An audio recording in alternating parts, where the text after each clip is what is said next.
Hello viewers, आज बात करेंगे एशिया कॉन्टिनेंट में मौजूद देश थाईलैंड के बारे में, जिसका ऑफिशियल नाम किंगडम ऑफ थाईलैंड है। पहले इसे सियाम के नाम से भी जाना जाता था। एरिया की बात करें तो ये कुल 5,13,120 स्क्वायर किलोमीटर पे फैला हुआ है। वहीं अगर आबादी की बात करें तो यहाँ की कुल आबादी तकरीबन 7 करोड़ है और पॉपुलेशन डेंसिटी की बात करें तो आपको 132 लोग पर स्क्वायर किलोमीटर दिख जाएंगे। यहाँ की कैपिटल और सबसे बड़ा शहर बैंकॉक है। बैंकॉक शहर अपने असल नाम का एक बेहद ही आसान वर्जन है। इसका असली नाम अगर आप पढ़ सकते हैं तो पढ़ लीजिए। यहाँ की ऑफिशियल करेंसी बेहत है, जो भारत की करेंसी के 2 रुपए 26 पैसे के बराबर है। यहाँ की करेंसी पर कदम रखना या इसे फाड़ना गैर कानूनी है। आपको ये पैसे की इज्जत करने वाला एक तरीका लग सकता है, लेकिन इसकी असल वजह है इसके करेंसी में थाईलैंड के किंग की तस्वीर होती है और इसे डिसरेस्पेक्ट करना असल में एक गैर कानूनी है। पूरे थाईलैंड में 100 से ज्यादा रेडियो स्टेशंस हैं जो सिर्फ और सिर्फ गवर्नमेंट के अंडर आते हैं। इन्हीं स्टेशनों के शो में प्राइवेट कंपनियों को टाइम स्लॉट दिया जाता है।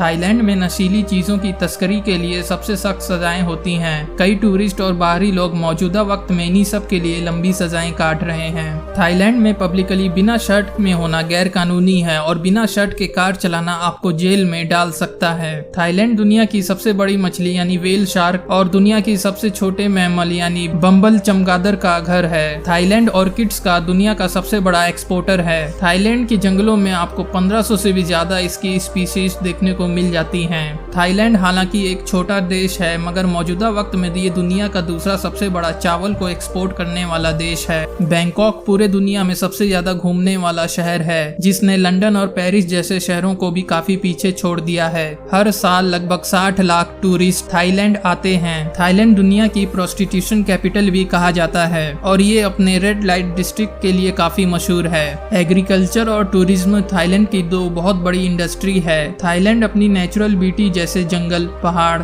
समंदर और वाइल्ड लाइफ में काफी रिच है। थाईलैंड एशिया में जंगलों की कटाई के लिहाज से दूसरे नंबर पर है। यहाँ तकरीबन 75% पेड़ दरख्त कम कर दिए गए हैं। हालांकि मौजूदा वक्त में अब इस पे बैन लगा दिया है। थाईलैंड में मदर्स डे का आपकी मम्मी से कोई लेना देना नहीं है। ये शाही फैमिली को इज्जत देने के बारे में है। थाईलैंड की जीडीपी 1.3 बिलियन $, है और पर कैपिटा इनकम 19,170 $। है। बैंकॉक बहुत ही घना है और घना होता जा रहा है। थाईलैंड की कुल आबादी का 10वां हिस्सा इसकी कैपिटल में ही रहती है। थाईलैंड की हिस्ट्री की आयरनी ये है कि इसने कभी भी कोई भी बड़ी फौज तैयार नहीं की। फिर भी भारत और चीन जैसे एशियाई दिग्गजों के उलट इसे कभी भी यूरोपियन ताकतों ने अपनी कॉलोनी नहीं बनाया। वैसे असल में थाई का मतलब होता है आजाद इंसान। रिलीजन की बात करें तो यहाँ के 95% लोग बुद्धिस्ट रिलीजन को मानते हैं, लेकिन ये देश सेक्युलर है। थाईलैंड हमेशा वर्ल्ड ट्रेड का सेंटर रहा है और इस थाईलैंड को हाथियों का भी लैंड कहा जाता है। थाईलैंड के लोग हमेशा ठंडे और मुस्कुराते रहना पसंद करते हैं, इसीलिए इसको लैंड ऑफ स्माइल्स भी कहा जाता है। एक वक्त ऐसा भी था कि सभी लड़कों को 20 साल पूरा होने से पहले ही कुछ वक्त के लिए ही सही मगर बुद्धिस्ट मॉन्क बनना पड़ता था। हालांकि अब ये प्रैक्टिस नहीं देखी जाती। क्या आपने कभी ब्रिज ओवर रिवर क्वाई के बारे में सुना है? ये ब्रिज बर्मा सियाम रेलवे का एक हिस्सा है। उस रेलवे को बनाने के दौरान तकरीबन 80,000 लोग मारे गए थे।